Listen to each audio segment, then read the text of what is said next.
ብዙ ሰዎች በእውነተኛ አምልኮ ውስጥ አይደሉም። አዎ ቸርች ላይ ገብቶ ሊሆን ይችላል። አዎ መዝሙር እየዘመሩ ሊሆን ይችላል። አዎ እልልታ እያበዙ ሊሆን ይችላል። ነገር ግን እነዚህ ሰዎች በእውነተኛ አምልኮ ውስጥ ችግር የለው። እውነተኛ አምልኮ በአማረ ድምፅ ውስጥ ያለ አምልኮ አይደለም። ብዙ ሰዎች ስለ አምልኮ ሲነሳ፣ ስለ እግዚአብሔርን ስለ ማምለክ ሲነሳ የሚያስቡት ስለ መዝሙር ነው።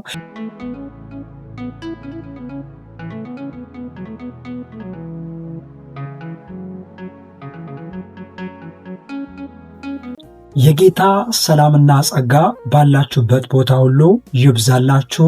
ውድ እግዚአብሔር ቤተሰቦች እንደምን ከረማችሁ? እኔ ያለው እግዚአብሔር ይመስገን ወንድማችሁ ሮቤል ነኝ። ዛሬም እንደተለመደው ከእኔ ጋር የእግዚአብሔርን ቃል እንከፋፈላለን። በመጽሐፍ እንዲህ ተብሎ እንደተጻፈ ልጁ በብዙ ወንድሞች መካከል በኩር የሆነ ዘንድ አስቀድሞ ያወቃቸውን የልጁን መልክ እንዲመስሉ አስቀድሞ ደግሞ ወስኗልና እንደሚል፣ እንዲሁም ደግሞ በሌላኛው ቦታ ላይ እኛ ሁላችን ያንን መልክ እየመሰለን ከክብር ወደ ክብር እንለወጣለን ተብሎ እንደተጻፈ ክርስቲያን እንደመሆናችን እግዚአብሔር አምላክ ከኛ የሚፈልገው የመጀመሪያውና ትልቁ ኢየሱስን እንድንመስል ነው። ሁለተኛው ደግሞ ኢየሱስን እንድንሰብክ ወይንም የእግዚአብሔርን መንግስት እንድንሰብክ ነው። ብዙ ሰዎች በግራ መጋባት፣ ተስፋ በመቁረጥ መንፈሳዊ ነገሮችን ባለመረዳት ውስጥ ሲወጡ ሲገቡ ታገኛላችሁ። ለዛ ነው አንደኛ ቆሮንቶስ ምዕራፍ 12 ላይ ጳውሎስ ሲናገር ወንድሞች ሆይ አለና መንፈሳዊውን ነገር እንድታውቁ እፈልጋለሁ፣ መንፈሳዊውን ነገር እንድትረዱ እፈልጋለሁ እያለ ለቆሮንቶስ ሰዎች የሚያወራላቸው። ብዙ ሰዎች መንፈሳዊውን ነገር ካለመረዳት የተነሳ ከመንፈሳዊው ዓለም ከሚሆነው ወይንም እግዚአብሔራዊ ዓለም ላይ የሚደረገውን ነገር ባለማወቅ የራሳቸውንና የልባቸውን ፍቃድና ሐሳብ እያደረጉ ከእግዚአብሔር ዓለም የሚጣሉ ከእግዚአብሔር ጋር የሚጋጩ ብዙ ሰዎች አሉ። አንዳንዱ ደግሞ ለእግዚአብሔር ብለው ከእግዚአብሔር ጋር ራሱ የሚጣሉ አሉ። አንብባችሁ እንደሆነ በዮሐንስ ወንጌል ምዕራፍ 16 ላይ ኢየሱስ ክርስቶስ ሲናገር ለደቀ መዛሙርቱ እንዲህ ይላቸዋል። ሲገድሏችሁ እንኳን ሲያሳዷችሁ ወይንም እናንተን ሲያጠፉ እንኳን እግዚአብሔርን እያገለገሉ እንዳለ የሚመስላቸው ጊዜ ይመጣል እንዳለ አንዳንድ ሰዎች አገልጋዮችን በመሳደብ ውስጥ፣ አገልጋዮችን በማሳደድ ውስጥ፣ ሌሎቻቸው ደግሞ ክርስቲያኖችን በማሳደድ ውስጥ እነሱ የሚመስላቸው እግዚአብሔርን ማገልገል ሊሆን ይችላል። ነገር ግን ከእግዚአብሔር ሕይወት እየወጡ እየጠፉ ታገኙታላችሁ። ዛሬ ላወራላችሁ የፈለግኩት ይሄ ነገር እንኳን ባይሆን ጸልየን ወደ ዛሬ ሐሳብ እንመጣለን። ዋናው ግን እግዚአብሔር ከናንተ የሚፈልገው ምንድን ነው ተብሎ ሲፈለግ ኢየሱስን እንድትመስሉ ነው። በኢየሱስ ሕይወት ውስጥ እንድትገቡና እንድትወጡ ነው። በሱ ሐሳብ ውስጥ፣ በሱ እቅድ ውስጥ፣ በሱ ዓላማ ውስጥ እንድትንቀሳቀሱ ነው ሰማይ የሚፈልገው።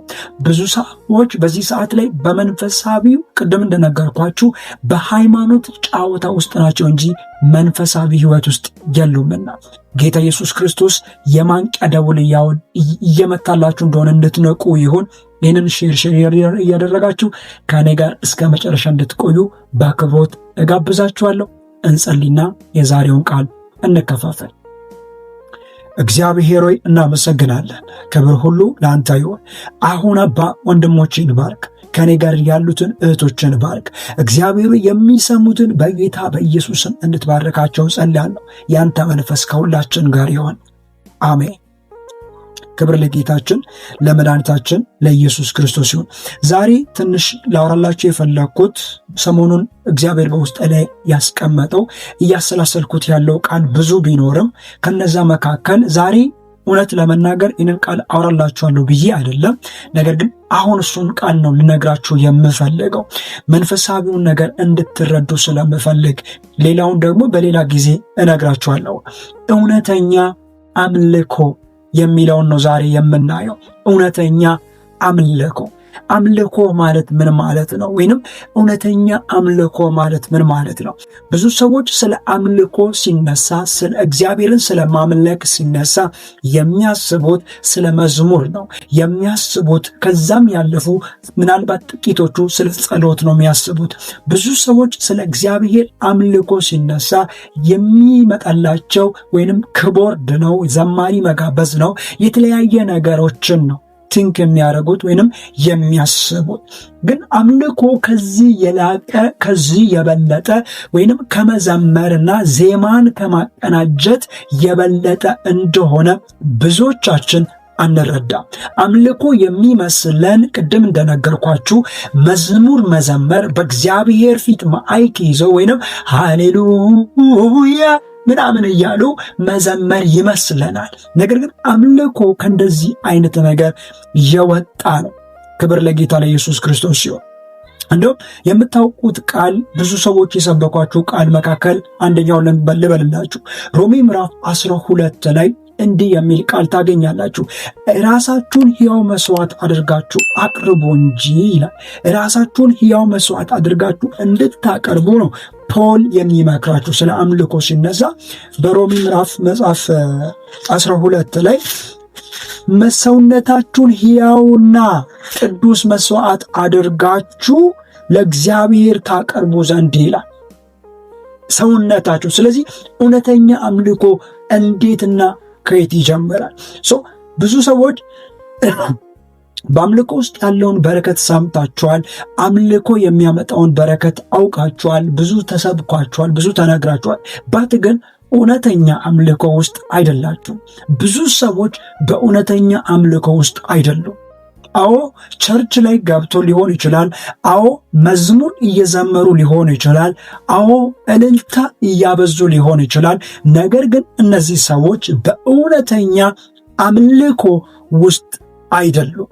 ቅድም እንደጠቀስኩላችሁ ሮሜ ምዕራፍ 12 ላይ አምልኮ ከየት ይጀምራል ተብሎ ጳውሎስ ሲናገር አምልኮ የሚጀምረው ራስን በመሰዋት ውስጥ ነው ብሎ ነው የሚነግረን።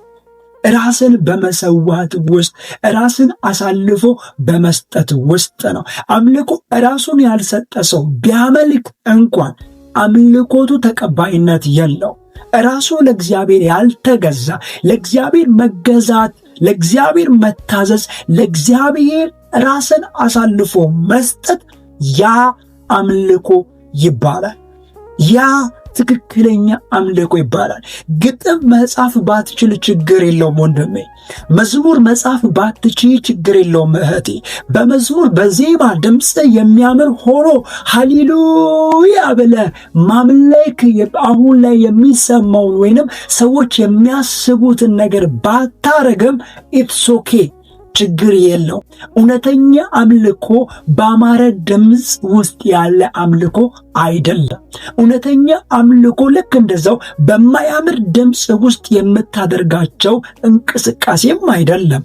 እውነተኛ አምልኮ ስታርት የሚያደርገው ራስን አሳልፎ ከመስጠት ነው። ራስን በመልቀቅ ነው። ለእግዚአብሔር ፈቃደኛ ሆኖ ጌታዬ አምላኬ በማለት ውስጥ ነው።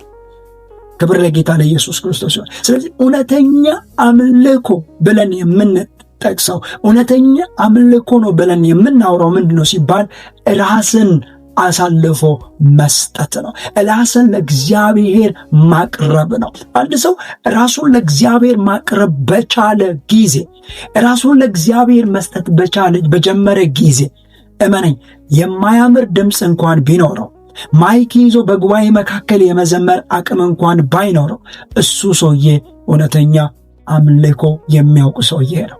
እውነተኛ እግዚአብሔርን የሚያውቅ ሰውዬ ነው። ለዛ ነው አምልኮ የመጀመሪያ የሚጀምረው እግዚአብሔር ራስን ለእግዚአብሔር በመስጠት ነው።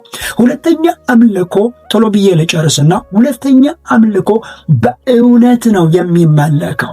ልብ ላይ እውነት ይዞ፣ ልብ ላይ እግዚአብሔርን መፍራት ይዞ፣ ልብ ላይ ለእግዚአብሔር መታዘዝን ይዞ፣ ልብ ላይ ለእግዚአብሔር መገዛትን ይዞ ነው አንድ ሰው ሊያመልክ የሚችለው እንጂ እውነትን ያልያዘ እግዚአብሔርን መፍራት በልቡ በውስጡ የሌለው ሰው እግዚአብሔርን ሊያመልከው አይችልም። ትክክለኛ አምልኮ እንደዛ ይጀምራል። ራስን በመስጠት በእውነት በታማኝነት እውነተኛ አምልኮ።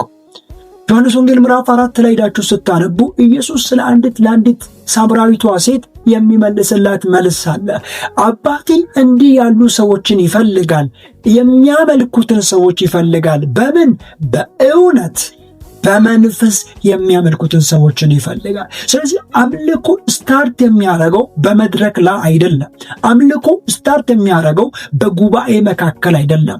አምልኮ ስታርት የሚያደርገው ቸርች በመጣን ጊዜ አይደለም። ወይንም አንድ መድረክ ላይ ወጥቶ ዛሬ እስቲ እግዚአብሔርን ከኔ ጋር ከፍ እናደርጋለን ሃሌሉያ ስላለ አይደለም። አምልኮ የሚጀምረው ራሳችንን ለእግዚአብሔር በመስጠት ውስጥ ነው። ራሳችንን ለእግዚአብሔር በመልቀቅ በመፍቀድ አሳልፈን በመስጠት ውስጥ ነው። ክብር ለጌታ ለኢየሱስ ክርስቶስ ይሁን። ስለዚህ እግዚአብሔር ትክክለኛ የሆነ አምልኮ ከናንተ ይፈልጋል። እውነተኛ የሆነ አምልኮ ከአንቺና ከአንተ ይፈልጋል። ለዛ ነው ብዙ ሰዎች እግዚአብሔርን የማያመልኩት። ብዙ ሰዎች እግዚአብሔርን እያመለኩ ነው ብለን ስናስብ እግዚአብሔርን ከማምለክም ጭራሹ ነው እየወጡ ነው። ብዙ ሰዎች ልባቸው ላይ እውነት የለም። እግዚአብሔርን መምሰል የለም። እግዚአብሔርን መፍራት የለም። በሱ መንገድ መውጣት መግባት የለም። ነገር ግን ምን ይላሉ? ሃሌሉያ። ነገር ግን ምን ይላሉ? ክብር ለጌታ ይሁን። አንዳንዱ ጨመር ብለው ልሳንም ይናገራሉ። እመነኝ፣ ተጠቅልሎ ሞትን እንጂ ሕይወትን አያገኝም። እውነተኛ አምልኮ፣ ሰማይ የሚፈልገው አምልኮ፣ እግዚአብሔር ከአንቺና ከአንተ የሚሻው አምልኮ የመጀመሪያው ራስን መስጠት ነው። እውነተኛ አምልኮ። ክብር ለጌታ ለኢየሱስ ክርስቶስ ይሁን። ስለዚህ በሌላ ቪዲዮ እመጣላችኋለሁ። ጌታ ኢየሱስ ይባርካችሁ። ለጸልይላችሁ የታመማችሁ ከኔ ጋር አብራችሁ ጸልዩ። እግዚአብሔር አምላክ ይፈውሳችኋል በናዝሬቱ በጌታ በኢየሱስ ስም። እግዚአብሔር የትኛውም አይነት በሽታ ከሰውነታቸው የተነሳ ይሁን። የአንተ እጅ በጌታ በኢየሱስ ስም ይቅደምላቸው። በመገኘት አስደምማቸው በናዝሬቱ በጌታ በኢየሱስ ስም። ክብር ለጌታ ለኢየሱስ ክርስቶስ ይሁን። እወዳችኋለሁ። ሼር አድርጉ። ሰብስክራይብ ማድረግ እንዳይረሳ። መልካም ጊዜ ይሁንላችሁ። ኮሜንት ጻፉልኝ። ተባረኩ።